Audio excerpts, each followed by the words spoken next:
നമുക്ക് കിട്ടിയിരിക്കുന്നത് ഓപ്പോയുടെ F15 എന്ന് പറഞ്ഞൊരു മോഡലാണ്. കംപ്ലയിൻറ്റ് എന്ന് പറയുന്ന സമയത്ത് സാധനം ഓണാകുന്നില്ല, ഡെഡായിട്ട് വന്നതാണ്. അപ്പോൾ ഇത് കസ്റ്റമർ നമ്മളോട് പറഞ്ഞത് ഇത് ഇടയ്ക്ക് ഓണാന്ന് ഇടയ്ക്ക് ഓഫാന്ന്, ഇടയ്ക്ക് തീരെ ഓണാകുന്നില്ല എന്നൊക്കെയാണ്. ഇടയ്ക്ക് ലോഗോ സ്റ്റക്ക് ഫുള്ളായിട്ട് ഓണാകുന്നില്ല. അപ്പോൾ നമുക്ക് കിട്ടിയേക്കുമ്പോൾ ഇത് ഫുള്ള് ഡെഡാണ്. അപ്പോൾ റീഡിങ് കാര്യങ്ങൾ ചെക്ക് ചെയ്ത് നോക്കുന്ന സമയത്ത് ഇതിൻ്റെ CPU-ൻ്റെ കംപ്ലയിൻ്റ് ആണ്. ഒന്നും നോക്കിയില്ല, അപ്പുറത്തും ഇപ്പുറത്തും ഷീൽഡ് 4 ഭാഗത്ത് കട്ട് ചെയ്ത് ഷീൽഡ് പൊക്കി എന്നതിന് ശേഷം മറ്റേ ഐസിൻ്റെ സൈഡത്തെ ഗമ്മും കട്ട് ചെയ്ത് എന്നിട്ട് നേരെ CPU കമ്പിപ്പാരട്ട് പൊക്കി. കമ്പിപ്പാരട്ട് പൊക്കുക എന്ന് പറയുമ്പോൾ നമ്മൾ സാധനമായിട്ട് പൊക്കുക എന്നുള്ളതാണ്.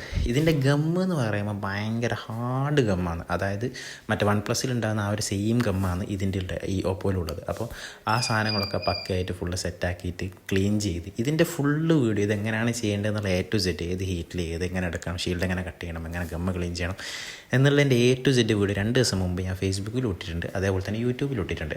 ആർക്കെങ്കിലും കയറി കാണാൻ പറ്റുന്നുണ്ടെന്നുണ്ടെങ്കിൽ എല്ലാവർക്കും വേണമെന്നുണ്ടെങ്കിൽ കയറി കണ്ടോളൂ. EMTech കേട്ടോ, YEMTech ആ സാധനമാണ് നമ്മളിപ്പോഴത്തെ പേര്. ആ പേര് തന്നെയാണ് യൂട്യൂബിലും ഫേസ്ബുക്കിലുള്ള ആ പേര് അടിച്ച് കഴിഞ്ഞിട്ടുണ്ടെന്നുണ്ടെങ്കിൽ ഫുള്ള് വീഡിയോ അതിൽ നിങ്ങൾക്ക് കാണാൻ പറ്റും. ഇപ്പോൾ ലാസ്റ്റ് അപ്ലോഡ് ചെയ്തതാണ്.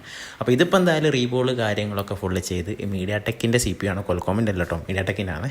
അപ്പോൾ ഫുള്ള് റീബോൾ കാര്യങ്ങളൊക്കെ ചെയ്ത് ഇത് ഫിക്സ് ചെയ്യുന്ന സമയത്ത് കണ്ടാൽ നമുക്ക് ചെറുങ്ങനെ ഒരു ഫിക്സ് ചെയ്യുമ്പോൾ ഇങ്ങനെ ഉള്ളിൽ നിന്ന് ഇങ്ങനെ ഫ്ലെക്സ് ഇങ്ങനെ പുറത്തേക്ക് വരും. അപ്പോൾ തന്നെ ഏറെക്കുറെ ഫിക്സ് ആയി എന്നുള്ളതാണ്. ഓക്കെ, എന്നതിന് ശേഷം ഫുള്ള് സെറ്റാക്കി സെറ്റ് ഓൺ ചെയ്ത് നോക്കുന്ന സമയത്ത് റീബോൾ ചെയ്തപ്പോൾ തന്നെ സാധനം നമുക്ക് ഓൺ ആയിട്ടുണ്ട്. കാരണം വന്ന കണ്ടീഷൻ എന്ന് പറയുമ്പോൾ ഡെഡായിട്ടാണ്. പിന്നെ നമ്മൾ ചാർജോ കാര്യങ്ങൾ കുത്തിയിട്ട് ഓൺ ആകുന്നില്ല. പിന്നെ റീബോൾ ചെയ്ത് കിട്ടപ്പോൾ തന്നെ സാധനം എന്തായിട്ടുണ്ട്, ഫുൾ ഓൺ ആയിട്ടുണ്ട്. അതിന് ശേഷം നമ്മളിതിൻ്റെ ക്യാമറ, സിമ്മിട്ടിൽ എല്ലാം ചെക്ക് ചെയ്തിട്ടുണ്ട്. ക്യാമറ 0.6 ആയിക്കോട്ടെ, 1x ആയിക്കോട്ടെ, 2x ആയിക്കോട്ടെ, 3x ആയിക്കോട്ടെ, ഫ്രണ്ട് ക്യാമറ ആയിക്കോട്ടെ, എല്ലാ സാധനം ഫുള്ള് വർക്ക് ആയിട്ടുണ്ട്. അപ്പോൾ ഇതുപോലെ നോർമൽ മോഡലായാലും പ്രീമിയം മോഡലായാലും കംപ്ലൈൻ്റ് ആയിട്ട് കുടുങ്ങി നിൽക്കുന്നവരുണ്ട് എന്നുണ്ടെങ്കിൽ നമ്മളായിട്ട് കോൺടാക്ട് ചെയ്തോളൂ. നമ്പർ ഞാൻ കൊടുത്തിട്ടുണ്ട്. അപ്പോൾ ഓക്കെ, ബൈ.